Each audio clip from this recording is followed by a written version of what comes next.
Hey everybody, Emerson Bramlett here with Funkhauser of Kentucky Sports Radio, and today we're here talking with Josh Dunn of the Lexicon 2016 Gaming Convention. Josh, glad to have you here. Thank you, Richmond.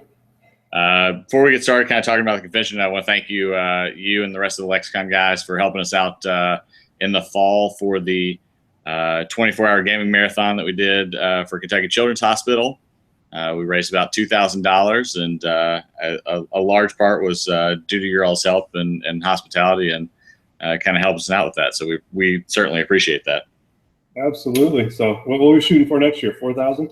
Hey, that is we'll say it right now. We'll shoot for 4,000 this year, and if we go past that, then even better. I need to be careful on what I say, because the last time I said a number, I ended up in a dress. So. Well, we'll get to that here in a second. This weekend, starting on Friday, is the start of Lexicon 2016. Why don't you kind of give everybody a little bit, I guess, backstory of how kind of Lexicon came about? Well, I mean, Lexicon, we're going on our third year right now. It is we primarily do tabletop gaming, which is traditional board games, modern board games, everything in between there. We started 3 years ago as kind of, hey, this is something that sounds fun. Can we do it? And we kind of just threw it against the wall and it stuck. We ended up getting almost 400 people our first year. Decided, hey, we don't suck at this. And a lot of people had a hell of a lot of fun. So we gave it a go for a second year. And the second year, we ended up doing almost 50% more in attendance and a lot more fun and a lot bigger. And now going into our third year now, we're actually trying to do this thing somewhat organized and somewhat professional, and trying to actually make this thing even bigger than it was. So we're expecting hopefully 650 people coming through our door this weekend. Now people can pre-registration, or I guess can still get tickets right now on the website. What's kind of the cutoff date at that point? Actually, our pre-registration ended last weekend. You can still purchase tickets through the website right now. We've actually moved over to like kind of the normal at the door prices for things, just because we had to close it out and get our badges ready to roll. So we pre-print. We've been working for almost the last 4 nights trying to get badges printed out. We got stacks of stuff about this tall with tickets and badge names and things that we have to pre-print and pre-process going into the weekend for the will call. Now, talk a little bit about what the weekend of Lexicon consists of. Again, it starts on Friday. But I know that there are tournaments, and there's also there's cosplay, there's learn to play areas. There's a little bit of everything for people who are both kind of experienced and new to board gaming. Absolutely, and that's well, I mean, when most people think of traditional board game conventions, Gen Con's the one that comes to the mind, and Gen Con's pretty much the Disney World of conventions, and that it's 70,000 people of chaos and insanity. We're a little bit more modest in that we're 600, 700 people, but we offer a lot of things for a convention of our size. It's Fridays is kind of traditional tabletop gaming as we kind of get set up and get people in town. We've got a lot of things that we call learn to plays, where you can sit down. If there's a game you're interested in, you can learn how to play that game. I've got about 25 games that we're going to be letting people check out and have a chance to win that day. I've got another almost 50 games the rest of the weekend that you can check out and win, for a total of over 70 games that you can pretty much just walk away with. On Friday, we've got a couple light tournaments kicking in. It'll be our first showing of Pandemic, which is the kind of the save the world of the virus outbreak. It's exploded last year, and this year we've taken it from 2 sessions up to 3 sessions. So that's kind of what we're doing on Friday. Friday night is kind of a kickoff party for us. That's something else we do a little bit different than a lot of other places.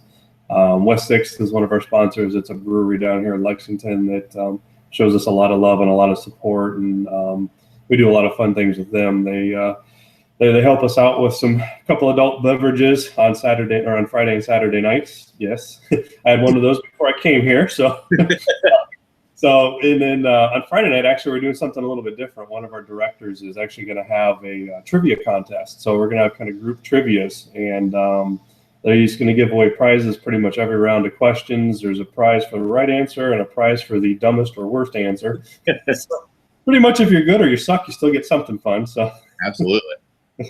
So that's the first one, but the trivia has been huge, and Greg is a walking tome of history and lore. So he has a lot of fun with it, and that should be a blast. So that's Friday. Saturday rolls into more of our traditional convention kind of things, and that it's a ton of tournaments. We've got more pandemic. You're coming down for King of Tokyo. Yeah. Carcassonne is on that day. Oh man, we've got almost 30 some tournaments kicking in over the weekend. I'm trying to think of some of the other big ones. There's the Warhammer and a lot of the miniature stuff going on throughout that day. The cosplay, which is basically anything that anybody was interested in at any point that they want to dress up as, they can.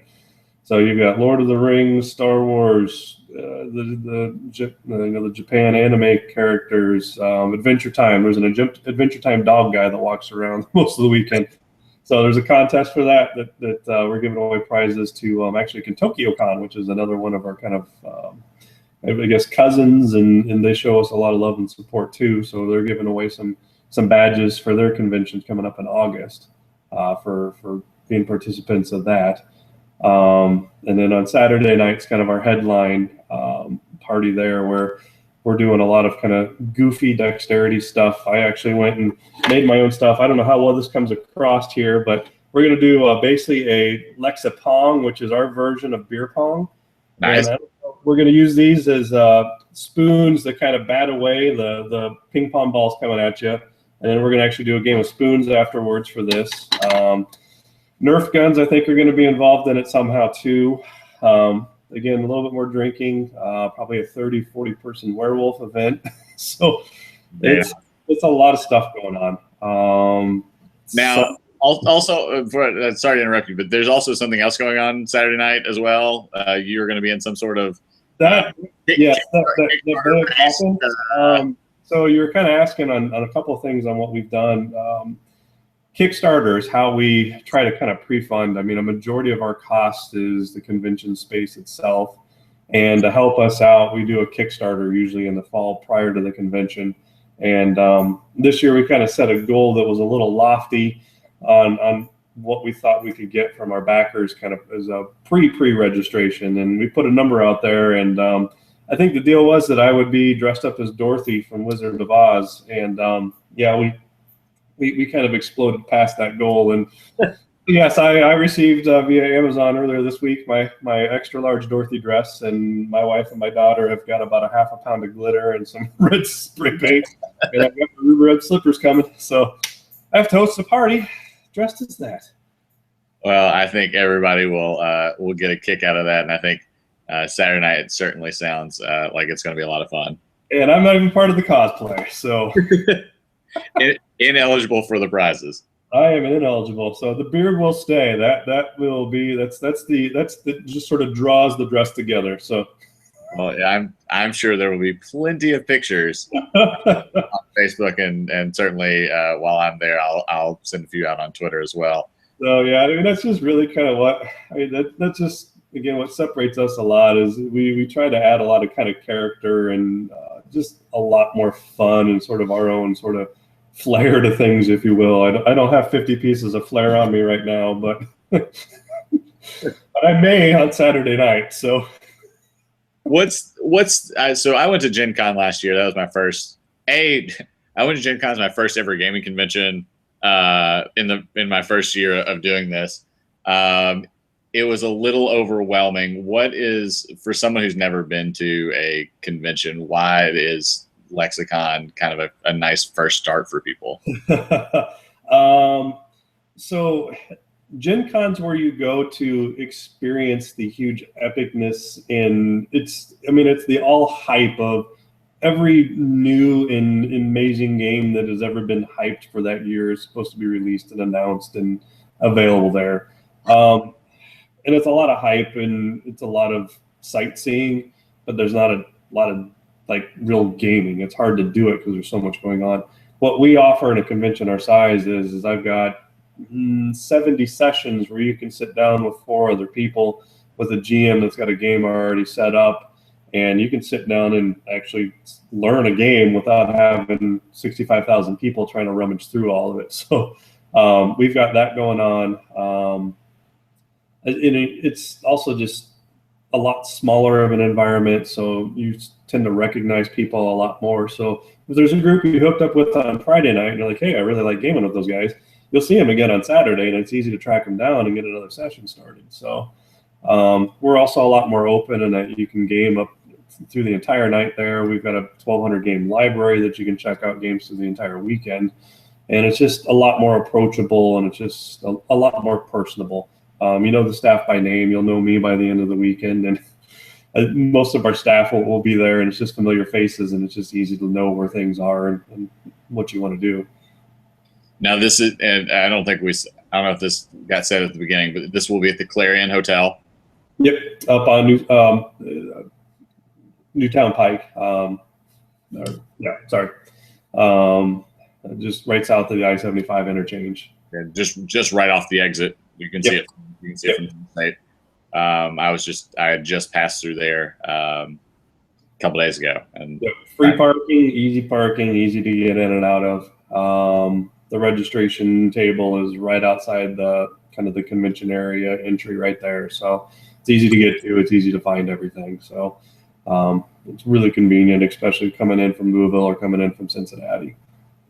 So and again, still, if people want to walk in and don't already have tickets, they'll be able to do so as well. Absolutely. And so, I mean, we still have a number of sessions available as far as there's still some pandemic available on Friday, and our second session on Saturday, I think we're still available. One's completely sold out. But also another one we've got a lot of openings for still is Artemis, if you're familiar with that. You have a chance to try that. If you're a Star Trek nerd at all, it's a 5-person Star Trek simulator where you've got a captain that sits in the captain's chair, and you've got your Scotty in engineering, and you've got your weapons person, and you've got your comm person, and 2 or 3 other people running different parts of the ship, and you got about 90 minutes to drive around and basically try to destroy the equivalent of like a Klingon group. So it's really fun. It's $5 a person, and for 90 minutes, it's a blast. That sounds awesome. That sounds. Everybody's got this huge, like 25-inch touchscreen, and so you got the person running the shields, and he's running power back and forth, and the guy running the engines drawing power from the shields, and it's fun. That sounds awesome. So it's not something you get a chance to set up and do very often. And yeah, like I said, for 90 minutes, if you just need to kind of disconnect from the board games a bit, and you want one person that wants to be, Captain Kirk, go for it. So that's really cool. Is there are you going to get any downtime to do anything other than kind of run everything? I've got more stuff to do this year than I did last year, and last year I averaged about 4 hours of sleep. So probably not. You're saying before we got on here, you were just building cabinets because there's how many games in the library that people can play? Well, it was 1,200 as of about 2 weeks ago, but I think now I'm up to about 1,400. So one of our partners went out and bought another 150 games.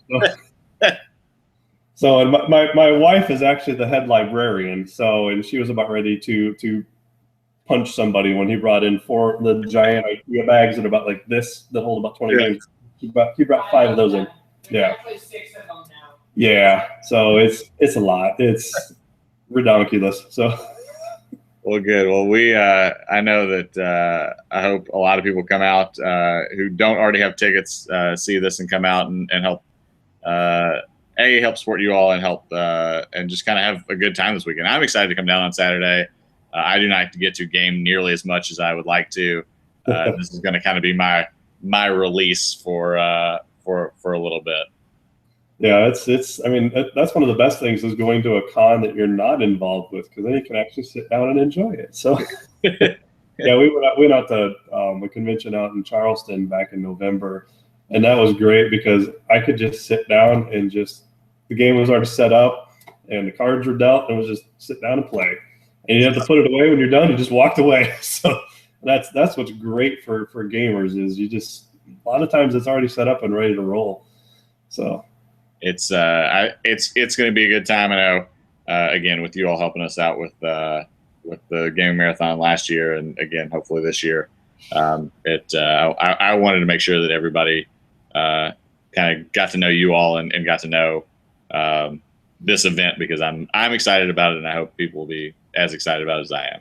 Yeah, and that's we're still kind of finding our way through this thing, because like I said, it's 3 or 4 of us now. We had another guy that came in recently, but 3 of us have kind of fumbled our way through this, not having any idea how to throw a convention, and so it's a work in progress, that's for sure. But we've had a lot of fun and a lot of success, and I mean we absolutely love partnering, and I mean we want to do what we can next year to help you guys out too. So it's fun. I mean it's board games are a great. I mean, it's just a great family activity. It's just a great way to just disconnect and chill, and yeah, we have fun. Well, Josh, I appreciate you coming on here and talking with us, and we'll look forward to seeing you on Saturday, and hope everything kicks off well on Friday. All right, so in King of Tokyo, who's your character?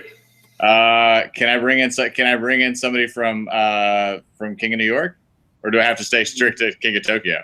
Ooh, I don't know what the rules are there. I mean, they don't really necessarily have other powers, so yeah.